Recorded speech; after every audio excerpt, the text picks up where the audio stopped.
ನಮಸ್ಕಾರ ಎಲ್ರಿಗೂ ಇನ್ನೊಂದು ಹೊಸ ವಿಡಿಯೋಗೆ ಸ್ವಾಗತ. ಸೊ ನಾವಿದ್ದೀವಿ ಇವತ್ತು ಹಂಪಿಲಿ. ನೀವು ನೋಡ್ತಾ ಇರ್ಬೋದು ಹೇಗಿದೆ ಅಂತ. ಇರಬೇಕು ಬ್ರೋ ಇವರೆಲ್ಲ.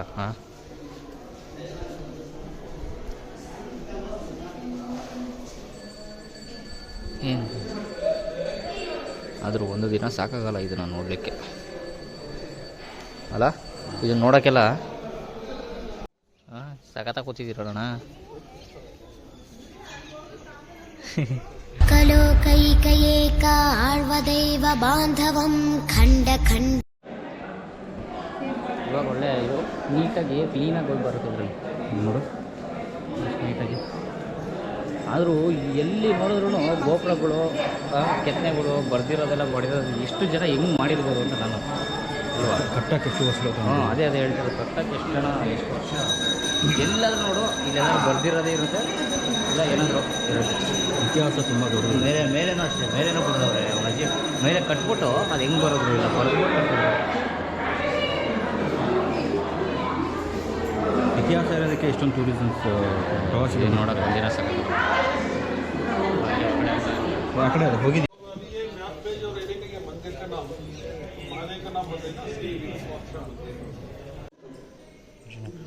ಆರಂಭದ 1330 ಪತನದ 1545 231 ವರ್ಷ ಆಡಳಿತ ಮಾಡ್ತಾರೆ. ಈ 231 ವರ್ಷದಲ್ಲಿ ಶ್ರೀಕೃಷ್ಣನವರು ಹೈಲೈಟ್ ಆಗ್ತಾರೆ ಹಂಪಲ್ಲಿ ಕೃಷ್ಣದೇವರಾಯ. ಸೊ ಮಧ್ಯದಲ್ಲಿ ಅವರ ರಾಜಮುದ್ರೆ ರಾಯಲ್ ಎಂಬ್ಲಮ್. ಸೊ ನಾವು 5 ಜನ ಮುಸ್ಲಿಂ ಸಂಧಿಕರಣರಾಗಲ್ಲ ಅಂತಂತೀವಿ. ಸೊ ಹಾಗಾಗಿ ನಾವು 10 ಜನ ತಪ್ಪಾಗುತ್ತೆ. ವಿಷ್ಣು ದಶಾವತಾರದಲ್ಲಿ 3ನೇ ಅವತಾರ ವರಾಹ ಅವತಾರ. ಸೊ ರಾಜನಿಗೆ ಕತ್ತಿಯ ಶ್ರೇಷ್ಠ ಭೂಷಣ. ಸೊ ಸೂರ್ಯಚಂದ್ರ ಇರೋ ತನಕ ಈ ದೇವಸ್ಥಾನ ಶಾಶ್ವತವಾಗಿ ಉಳಿಯುತ್ತಲು ನಂಬಿಕೆ ಅವರಿಗೆ. ಅದಕ್ಕೋಸ್ಕರ ಈ ಒಂದು ರಾಜ್ಯ ಮುದ್ರೆ ಮಾಡ್ಕೊಂಡಿರ್ತಾರೆ. ಇದು ಅವ್ರ ಇತಿಹಾಸ. ಈಗ ಕಪಾಲು ಇಲ್ಲ, ಇಲ್ಲಿ ಸ್ನಾನ ಮಾಡುವವರು ಸ್ನಾನ ಮಾಡ್ಬೋದು, ತೊಂದರೆ ಇಲ್ಲ. ಕೊಯ್ದು ಕಮ್ಮಿ ಆಗ್ಬಿಟ್ಟಿದ್ದಲ್ಲ, ಏನು ಕೆಲಸ ನಡೀತೈತೆ ಗುಡ್ಡ ಗುಡ್ಡ. ಆದ್ರೆ ಮಾತ್ರ ಇವಾಗ ಹಿಂಗೆ ಐತೆ ಅಂದರೆ ಆ ಟೈಮ್ನಾಗ ಸಕ್ಕಾಲ ಇಷ್ಟೆಲ್ಲ ದೀಪಗಳೆಲ್ಲ ತುಂಬಿಕೊಂಡು ಬಂಡೆ ಎಷ್ಟು ದೊಡ್ಡ ಬಂಡೆಗಳಿದೆ ನೋಡಲಿ. ಆ ಬಂಡೆ ಮೇಲೆ ಏನೋ ಕಟ್ಟಿರೋದು ಸೈಕು.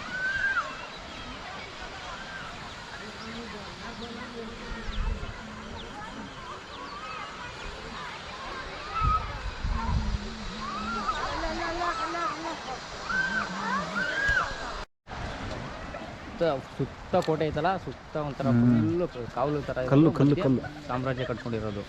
ಎಲ್ಲಿ ಬರೀ ಕಲ್ಲಿನ ಸಾಮ್ರಾಜ್ಯನ ಕಡ್ಡಿಲ್ಲ ಇದನ್ನು. ಅಲ್ಲ ಹೆಂಗೆ ಬಂದ್ರೂ ಬರೋಕ್ಕಾಗಲ್ಲ ಅನ್ನೋ ಥರ ಕಲ್ಗಳು ನೋಡೋ ಆರೆಂಜ್ ಅದ ಅಲ್ಲಿ ಇಳ್ಕೊಂಡು ಆ ಥರ ಬರೋ ಕಷ್ಟ. ಸುರಕ್ಷತೆ ಮಧ್ಯ ಎಲ್ಲ ಫುಲ್ಲು ಕಟ್ಟಿರೋದು ನೋಡೋದು.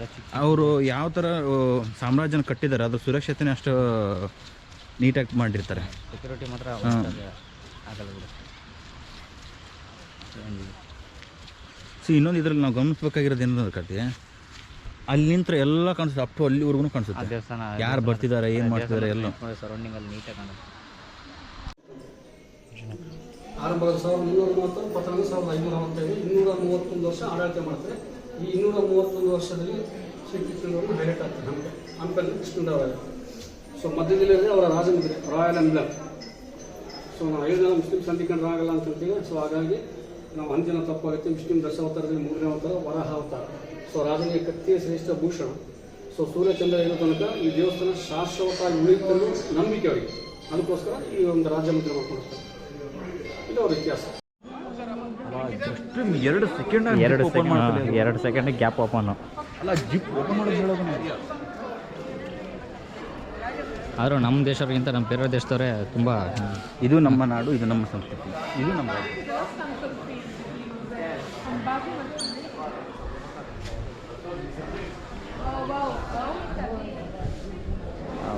ಕರ್ಗದಲ್ಲ ಎಲ್ಲ ಫುಲ್ ಕರ್ರಿಗೆ.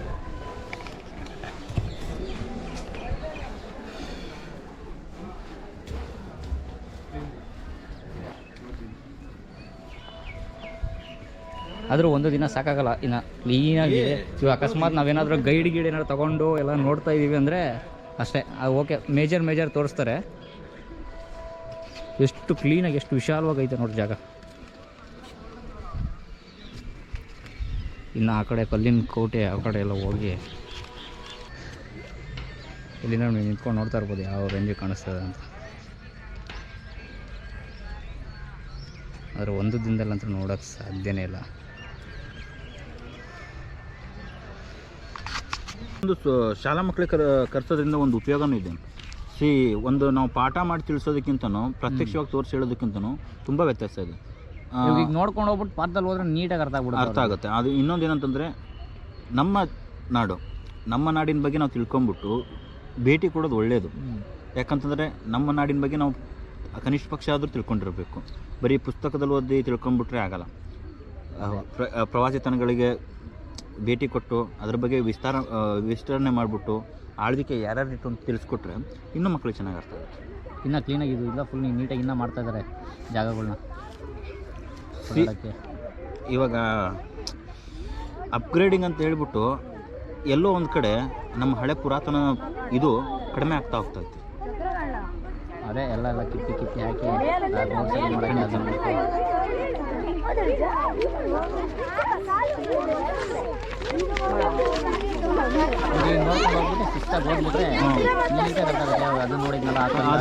ಅದೇ ಆಳ್ವಿಕೆಯಲ್ಲಿ ಇಷ್ಟು ಇತ್ತು, ಅದಿತ್ತು, ಈ ರಾಜ್ಯ ಇಷ್ಟರಿಂದ ಇಷ್ಟು ಬಂದ ಇಸ್ವಿಗಳು ಗೊತ್ತಾಗುತ್ತೆ. ಮತ್ತು ವಂಶ ಪಾರಂಪರೆ ಏನಿತ್ತು, ವೃಕ್ಷ ಏನಿತ್ತು ಅನ್ನೋದು ನೀಟ್ ಅರ್ಥ ಆಗುತ್ತೆ.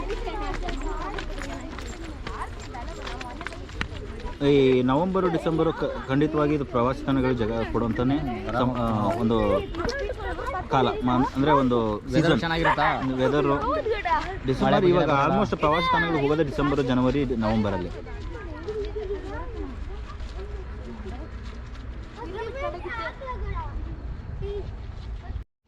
ಹೇಮಕೂಟ ಪ್ರವೇಶ ದ್ವಾರ.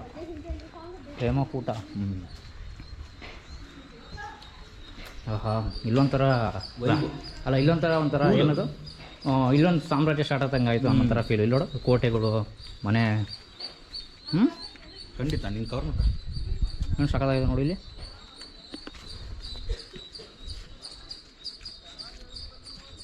ಒಂದೊಂದು ಲೈಕ್ ಏನಂತಾರೆ, ಒಂದು ಥರ ಸಪ್ರೇಟಾಗಿ ಬೇಸ್ ಥರ ಕಟ್ಬಿಟ್ಟಿದ್ದಾರೆ.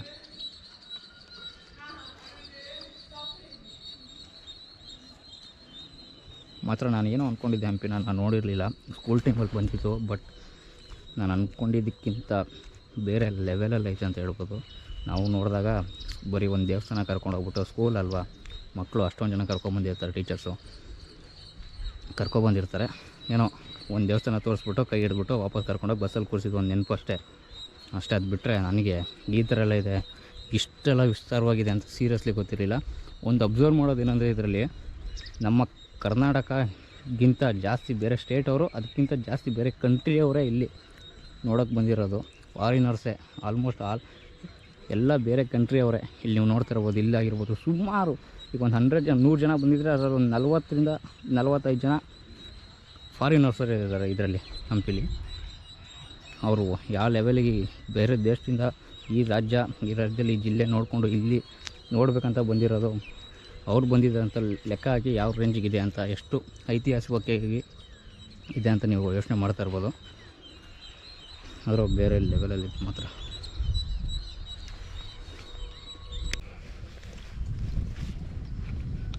ಯಪ್ಪ, ಮಂಟಪಗಳು, ಕಲ್ಲಿನ ಗುಹೆಗಳು, ಅವು ಇವು ಈ ರೇಂಜಿಗೆಲ್ಲ ಇರುತ್ತೆ ಅಂತ ನಾನು ಅಂದ್ಕೊಂಡಿರಲಿಲ್ಲ ಸೀರಿಯಸ್ಲಿ.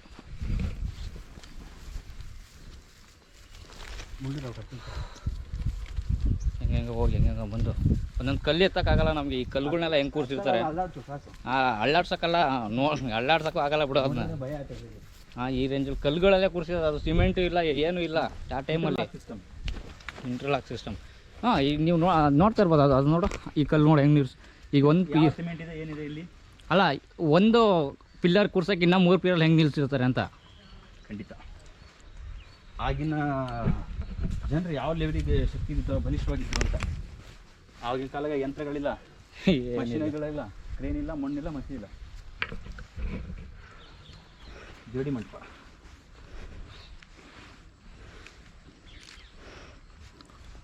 ಆದರೆ ಮಾತ್ರ ಈ ಹಣ್ಣು ತಿಂದಿದ್ಯಾ ನೀನು? ಪಾಪಸ್ಕಳಿ ಹಣ್ಣು ಇದರಲ್ಲಿ ಬಿಡುತ್ತೆ. ಹಣ್ಣು ಎಷ್ಟು ಸಖತ್ತಾಗಿರುತ್ತೆ ಗೊತ್ತಾ? ಒಂದೇ ಒಂದು ಸ್ಟಾರ್ ಮುಳ್ಳು ಬರುತ್ತೆ, ಅದು ಬಿಟ್ಟರೆ ಏನು ಸಖತ್ತಾಗಿರುತ್ತೆ ಇದು ಪಾಪಸ್ಕಳಿ ಹಣ್ಣು.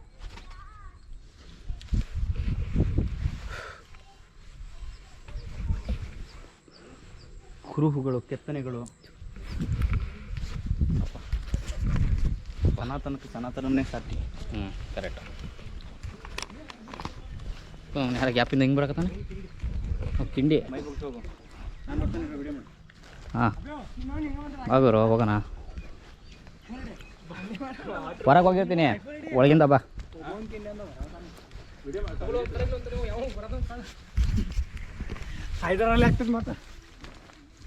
ಅಜ್ಜಿ ಹಂಗೆ ಹೋಗ್ತೀನಿ ಇರೋ ನಾನು ಯಾವ್ದು ಗುರು ತಿಂಡಿ ಇದು ಯಾವ ರೇಂಜಿಗಿದೆ ನೋಡಿ ಯಪ್ಪ ಈ ಕಲ್ಲು ಕೊರದೆ ಮಾಡಿರೋದು ಬಾ ಬಾ ಗುರು ಅಲ್ಲ ನಾನು ನೋಡ್ತೀನಿ ಬಹುಶಃ ಈಗೊಂದು ಡೈಲಾಗ್ ನೆನಪಾಗ್ತಿದೆ ನನ್ನ ಕೈಲಿ. ಏನು ಅಣ್ಣ ನನ್ನ ಕೈಲಿ ಹತ್ತಕ್ಕಾಯ್ತಾ ಇಲ್ಲ. ಆಯ್ತಲ್ಲ ನೋಡೋಕ್ಕಾಗ್ತಾ ಅಲ್ಲ ಎಲ್ಲಂದ್ರಲ್ಲಿ ಮಂಟಪ ಎಲ್ಲಂದ್ರೆ ಕಲೆಗಳು ಎಲ್ಲಂದ್ರಲ್ಲಿ ಸುಸ್ತಾಗ್ತೈತಾ ಇಲ್ಲ ಅಜ್ಜಿ ಅಕಸ್ಮಾತ್ ಈಗ ಸಾಮ್ರಾಜ್ಯದಲ್ಲಿ ಎಷ್ಟು ಜನ ಇದ್ರು ಒಂದು ಹೇಳ್ತೀನಿ ಇಷ್ಟೆಲ್ಲ ಕಟ್ಬೇಕಂದ್ರೆ ಎಷ್ಟೊಂದು ಟೈಮ್ ಬೇಕು. ಆ ಟೈಮಲ್ಲಿ ಯುದ್ಧ ಆಯ್ತಾಯಿತ್ತು ಇಲ್ಲ ಬೇರೆ ಬಂದು ಇಷ್ಟಿಷ್ಟೇ 30-40 ವರ್ಷ ತಾನೇ ಆಳ್ವಿಕೆ ಮಾಡಿರೋದು. 25-30 ವರ್ಷ ಅಷ್ಟೇ ಆಳ್ವಿಕೆ ಮಾಡಿರೋದು. ಆ 25-30 ವರ್ಷ ಬರೀ ಈ ಕೆಲಸಕ್ಕೆ ನಿಂತ್ಕೊಬಿಟ್ಟಿದ್ರಾ ಇಲ್ಲ ಬಂದವರೆಲ್ಲ ಮತ್ತೆ ಇವ್ರು ಮಾಡೋರೆ ಅಂದ್ಬಿಟ್ಟು ಬಿಟ್ಟಿರೋ ಅರ್ಧ ಕೆಲಸ ಮಾಡ್ತಿದ್ರ ಅದು ಗೊತ್ತಾಯ್ತಿಲ್ಲ. ಈ ರೇಂಜ್ಗೆ ಎಷ್ಟು ಎಲ್ಲಿ ಕಮ್ಮಿ ಅಂದ್ರೂ ಎಷ್ಟು ಸಾವಿರ ಮಂಟಪಗಳು ಇದಾವೆ ತಾನೆ ಈ ಥರ. ಒಂದೊಂದು ಮಂಟಪ ಕಟ್ಟೋಕೆ ಎಷ್ಟು ದಿನ ಬೇಕಾಗಿತ್ತು. ಈಗಿನ ಒಂದು ಇದು ಹೇಳ್ಬೇಕಂತಂದ್ರೆ ಒಂದು ಕೆಲಸ ಒಂದು ಚಿಕ್ಕ ಕೆಲಸ ಈಗ ನಾನು ಮಾಡಿಬಿಟ್ಟಿದ್ದು ಅರ್ಧ ಬಿಟ್ಟಿದ್ದು ನಿನ್ನ ಕೈಲಿ ಮಾಡೋಕ್ಕಾಗಲ್ಲ. ನಾನು ಯಾಕೆ ಮಾಡಲಿ ಅನ್ನೋ ಥರ ಫೀಲ್ ಅವ್ರಿಗೆ. ಹೌದು. ಆಮೇಲೆ ಆ ಕೆಲಸ ಅದೇ ರೀತಿ ಆಗಲ್ಲ. ನೀನು ಮೊದಲು ಪ್ಲ್ಯಾನ್ ಮಾಡಿರ್ತಾರೆ ಆಗಲ್ಲ. ಬಟ್ ಈ ಯಾವ ರೀತಿ ಪ್ಲ್ಯಾನ್ಗಳಲ್ಲಿ ಇವರು ಫಿನಿಶಿಂಗ್ ಮಾಡಿದ್ದಾರೆ ಅಂತ ಒಬ್ಬರೊಬ್ರಿಗೆ ಒಂದೊಂದು ಮಂಟಪ ಕಟ್ಟಕ್ಕೆ ಮಿನಿಮಮ್ ಅಂದರೂ ಇಷ್ಟೊಂದು ದಿನ ಬೇಕಾಗುತ್ತೆ. ಇಷ್ಟಿಷ್ಟೇ ಕಮ್ಮಿ ಆಳ್ವಿಕೆ ಮಾಡಿರೋದು. ಎಷ್ಟೋ ಈ ರಾಜ ಬಂದ ಇವ ಯಾರ ಈ ರಾಜ್ಯ ಬಂದ ಇನ್ನೊಬ್ಬ ಬಂದ ಇನ್ನೊಂದು ಟೈಮಲ್ಲಿ ಇನ್ನೊಬ್ಬ ಬಂದ ಅವ್ನು ಮಾಡಿರೋದು ನಾನು ಯಾಕೆ ಮಾಡಲಿ ಅನ್ನೋ ಥರ ಬಿಟ್ಟಿರ್ತಾರೆ. ಇದು ನೋಡ್ರೆ ಎಷ್ಟು ಸುಮಾರು ಎಷ್ಟು ಜನ ಇಲ್ಲಿ ಇದೆ ನೋಡು. ಎಲ್ಲಿ ನೋಡ್ರು ಮಂಟಪ, ಎಲ್ಲಿ ನೋಡ್ರು ಕಲ್ಲು, ಎಲ್ಲಿ ನೋಡ್ರು ಇದು ಶಿಲ್ಪಕಲೆ. ಹಂಗೆ ಆ ಕಡೆ ಪಾಠ ಅಯ್ಯಪ್ಪ ಖಂಡಿತವಾಗಿ ಆ ಕಡೆ ಪಾಠ ನೋಡಲೇಬೇಕು ನೀನು. ಸೈಕು ಹೋಗೋರು ಇವೆಲ್ಲ ನೋಡಿನೇ ಸುಸ್ತಾಗ್ತಾರವ್ರಿಗೆ. ಅದು ನಾವು ಇನ್ನೂ ಅರ್ಧ ಭಾಗ ನೋಡಿಲ್ಲ, ನೋಡಿನೇ ಇಷ್ಟು ಸುಸ್ತಾಗ್ತಿರೋರಿಗೆ ನೀವು ಎಷ್ಟು ಅಬ್ಸರ್ವ್ ಮಾಡ್ತಾ ಇರ್ಬೋದು. ಯಾವ ರೇಂಜಿಗೆ ಕಲ್ಲಿನ ಮಂಟಪ, ಯಾವ ರೇಂಜಿಗೆ ಕಲೆ. ಹೋಗಿದ್ವಾ? ಹೋಗಿಲ್ಲ. ಇಲ್ಲೇ ಅದೇ ಅನ್ಸುತ್ತೆ ಕಲ್ಲಿನ ರಥ ಇರೋದು. ಮೇ ಬಿ ಕಲ್ಲಿನ ರಥ ಇರೋ ಜಾಗ ಅದೇ ಅನ್ಸುತ್ತೆ. ಹಾಂ ಈಗ ಹೋಗಿದ್ವಲ್ಲ ಇಲ್ಲಿ ಕೂತಿದ್ವಲ್ಲಪ್ಪ. ಇಲ್ಲಿ ಕೂತಿದ್ವಿ ಕಣ ಇಲ್ಲಿ. ಹಾಂ ಇಲ್ಲಿ ಕೂತ್ಕೊಂಡು ಒಳಗಡೆ ಗಣೇಶ ಇದ್ದಿದ್ದು ಇಲ್ಲಿ. ಗಣೇಶ ಅಲ್ಲ, ನಾನು ಹೋಗಿದ್ದು ಗಣೇಶ ಟೆಂಪಲ್ ಇದಲ್ಲ. ಅದು ಬೇರೆ ಇದು ಬೇರೆ. ನಮಗೆ ನೋಡಿ ಸುಸ್ತಾಯ್ತು. ಇನ್ನೂ ಎಷ್ಟೈತೆ ಗುರು ನೋಡೋದು. ಹಾಂ ಇಲ್ಲೊಂದು ಅದು ಕಲ್ಲು ಯಾವ್ಯಾವ ಸೈಜ್ ಇದಾವೆ ನೋಡು. ಸನ್ಸೆಟ್ ಪಾಯಿಂಟ್ ಅಂತ ನೋಡಪ್ಪ. ಹಾಂ ಸನ್ಸೆಟ್ ಪಾಯಿಂಟು ಹೇಮಕೂಟ ಹಿಲ್. ಇದ್ರ ಬಗ್ಗೆ ತಿಳ್ಕೊಬೇಕಾದ್ರೆ ನಾವು ತುಂಬ ಇನ್ನೂ ತಿಳ್ಕೊಬೇಕು. ಅಲ್ಲ ಸೀರಿಯಸ್ಲಿ ಇತಿಹಾಸ ಮಾಡಿರೋರು ಮಾತ್ರ ಇಲ್ಲಿ ಸುಮಾರು ಈ ಕರ್ನಾಟಕದಲ್ಲಿ ಜಾಸ್ತಿ ನಾನು ಸುಮಾರು ಸ್ವಲ್ಪ ಕಮ್ಮಿನೇ ನೋಡಿರ್ಬೋದು. ಬಿಟ್ಟರೆ ಇಷ್ಟೊಂದು ನಾನು ಎಲ್ಲಿ ನೋಡಿಲ್ಲ ಇನ್ನು. ಹೌದು. ಯಾವ ಆದರೂ ಒಂದೊಂದು ಸೈಜ್ ಕಲ್ಗಳು ನೋಡಿ ಯಾವ ರೇಂಜಿಗೆ ಎಷ್ಟೆಷ್ಟು ಕ್ವಿಂಟಲ್ ಟನ್ಗಳು ಬರ್ಬೋದು. ಈ ಕಲ್ಗಳು ಎಲ್ಲೆಲ್ಲಿ ಎತ್ಬಿಟ್ಟು ಹೆಂಗೆ ನಿಲ್ಸಿರ್ತಾರೆ ನೋಡಿ ಇವೆಲ್ಲ. ಹಾಂ ಬಹುಶಃ ಸೈಕು ಗುರು. ಹಾಂ